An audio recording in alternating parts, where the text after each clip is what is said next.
بسم اللہ الرحمن الرحیم۔ بسم اللہ الرحمن الرحیم۔ السلام علیکم ورحمۃ اللہ وبرکاتہ۔ عزیز طلباء، امید ہے آپ خیر و عافیت سے ہوں گے۔ اللہ تبارک و تعالیٰ آپ کو ایمان و عافیت والی زندگی نصیب فرمائے۔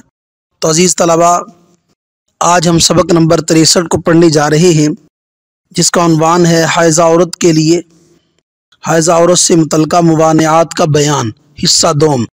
حائضہ عورت سے متعلقہ موانعات کا بیان، حصہ دوم۔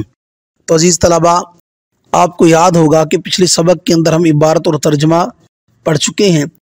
اسی سبق کی کچھ تفصیل ہم آج کے سبق کے اندر پڑھیں گے۔ نمبر 1، حائضہ عورت کے لیے ایک آیت سے کم کا پڑھنا بغیر نیت قرات کے، اس کا کیا حکم ہے؟ نمبر 2، معلمہ کے لیے حالت حیض میں قرات کا حکم اور طریقہ۔ نمبر 3، محدث کے لیے قرآن مجید چھونے کا حکم اور اس کی تفصیل۔ نمبر 4، حائضہ، جنبی اور نفاس والی عورت کے لیے قرات اور چھونے کا حکم۔ نمبر 5، اگر کسی کیسٹ وغیرہ میں قرآنی آیات ہوں تو اس کا حکم۔ نمبر 6، حائضہ، جنبی اور نفاس والی عورت کے لیے قرآن لکھنے کا حکم۔ تو عزیز طلباء، اب ہم آتے ہیں اپنی پہلی بات کی طرف، یعنی حائضہ عورت کے لیے ایک آیت سے کم کا پڑھنا بغیر نیت قرات۔ تو عزیز طلباء، ہم پچھلے سبق کے اندر پڑھ چکے ہیں کہ حائضہ عورت ایک آیت سے کم بنیت قرات تو نہیں پڑھ سکتی، البتہ بنیت دعا یا بنیت شکر اگر پڑھنا چاہے تو یہ جائز ہے۔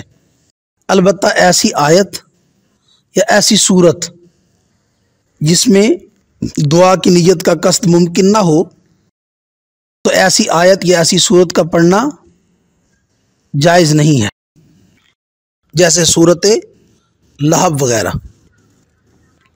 لیکن اگر عورت معلمہ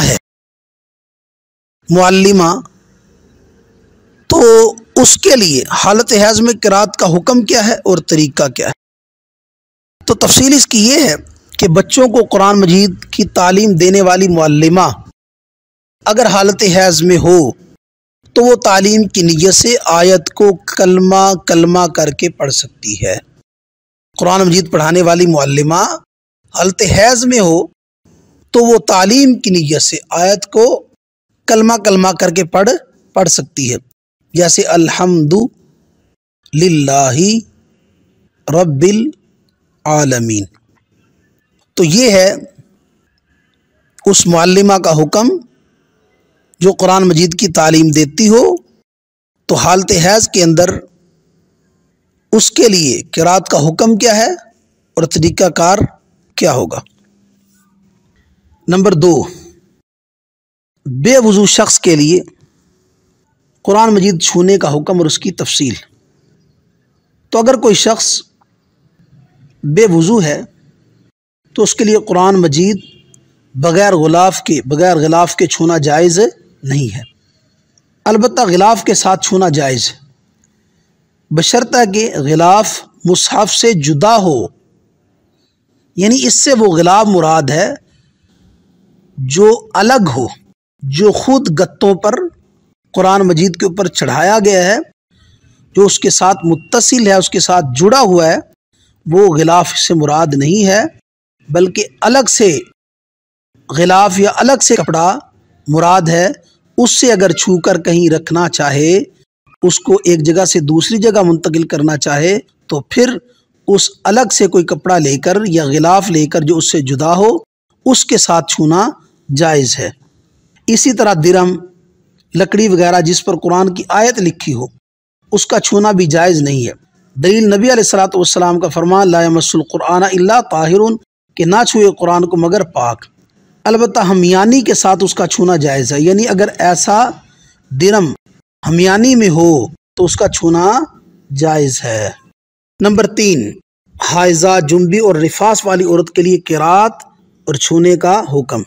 جس کو مصنف رحمۃ اللہ علیہ نے ومنعہم الجنابۃ والنفاس ان الفاظ سے ذکر کیا، یعنی حالت جنابت اور حالت نفاس قرآن مجید پڑھنے اور قرآن مجید کو چھونے دونوں کے لیے مانے ہیں، یعنی حالت جنابت میں اور حالت نفاس میں، جنبی حالت جنابت میں عورت حالت نفاس میں نہ قرآن کو پڑھ سکتی ہے نہ چھو سکتی ہے، کیونکہ حدث اور جنابت ان کے ہاتھوں میں بھی حلول کیا ہوا ہے۔ یہی وجہ ہے کہ غسل کے اندر پورے جسم کا ہر حصے کا دھونا، اس تک پانی کا پہنچانا فرض اور واجب ہے کہ ہر حصے تک جنابت ناپاکی حلول کر چکی ہے۔ لہذا اس وجہ سے جنبی شخص خواہ وہ عورت ہو یا مرد، اور نفاس والی عورت وہ نہ قرآن مجید پڑھ سکتی ہے نہ اس کو چھو سکتی ہے۔ نمبر 4، اگر کسی کیسٹ وغیرہ میں قرآنی آیات ریکارڈ ہوں، اس کا کیا حکم ہے؟ تو اس کی تفصیل یہ ہے کہ قرآنی آیات کے کیسٹ، قرآنی آیات جس کیسٹ میں ہے اس کو بے وضو ہاتھ لگانے میں کوئی حرج نہیں، کیونکہ کیسٹ میں قرآنی آیات تحریر نہیں ہے، زیادہ سے زیادہ یہ ہے کہ اس میں قرآن مجید کی آواز ہے۔ قرآنی آواز کے جسم سے مس ہونے کے لیے طہارت شرط نہیں ہے، قرآنی آواز کے جسم سے مس کرنے کے لیے کوئی طہارت شرط نہیں ہے، ورنہ تو پھر جنبی کے لیے قرآن سننا بھی جائز نہیں ہونا چاہیے۔ البتہ قرآن مجید کے احترام کا تقاضا یہ ہے کہ ایسی کیسٹ، ایسی ریکارڈنگ جس میں قرآن وغیرہ موجود ہے، احتراماً وضو سے اس کو چھوئے، لیکن اگر بغیر وضو اس کو چھوئے تو کوئی حرج لازم نہیں آتا۔ نمبر 5، حائضہ، جنبی اور نفاس والی عورت کے لیے قرآن لکھنے کا حکم۔ پہلے تھا قرآن کی تلاوت، قرات قرآن اور مس قرآن کا حکم، اب ہے کتابت قرآن کا حکم، قرآن لکھنے کا حکم۔ تو تفصیل اس کی یہ ہے کہ جس طرح جنبی شخص، حائضہ عورت، نفاس والی عورت، ان کے لیے قرآن کی تلاوت کرنا درست نہیں، قرآن کا چھونا درست نہیں، اسی طرح ان کے لیے قرآن کریم کا لکھنا بھی درست نہیں ہے، اگرچہ ٹائپ رائٹر اور کمپیوٹر وغیرہ کے ذریعے سے ہو، یعنی اگرچہ اس کی لکھائی وغیرہ کمپیوٹر وغیرہ کے ذریعے کی جا رہی ہو، تب بھی اس کا پاک ہونا شرط ہے، البتہ بے وضو شخص، ایک شخص پاک ہے لیکن حالت وضو میں نہیں، تو بے وضو شخص ان جدید ذرائع سے کتابت قرآن کر سکتا ہے۔ اس کے لیے بے وضو شخص اگر ان ذرائع کے ذریعے سے قرآن لکھنا چاہے تو وہ ان ذرائع کے ذریعے سے قرآن لکھ سکتا ہے بغیر وضو کے، کیونکہ اس میں قرآن کو چھونے کی حاجت نہیں، قرآن کے الفاظ کو چھونے کی حاجت نہیں۔ لیکن اگر ناپاک ہو، جیسے جنبی ہے، حائضہ ہے، نفاس والی عورت، تو اس کے لیے قرآن کریم کا لکھنا اگرچہ جدید ذرائع کے ذریعے کیوں نہ ہو وہ جائز نہیں ہے۔ البتہ اگر پاک ہوں، وضو نہ ہو، تو پھر ان ذرائع کی مدد سے قرآن پاک لکھ سکتا ہے، کیونکہ اس صورت میں قرآن پاک کے الفاظ کو چھونے کی حاجت نہیں ہے۔ یہ تھا ہمارا آج کا سبق۔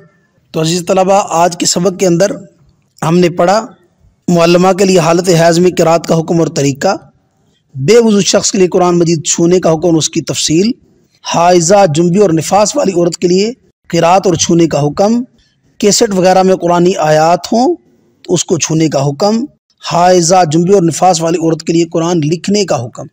تو عزیز طلبہ، یہ تھا ہمارا آج کا سبق۔ اللہ تبارک و تعالی دین کی صحیح سمجھ نصیب فرمائے، تفقہ فی الدین نصیب فرمائے، دین کو سمجھ کر اس پر عمل کرنے کی اور اس کی اشاعت کرنے کی توفیق نصیب فرمائے۔ وآخر دعوانا ان الحمد للہ رب العالمین۔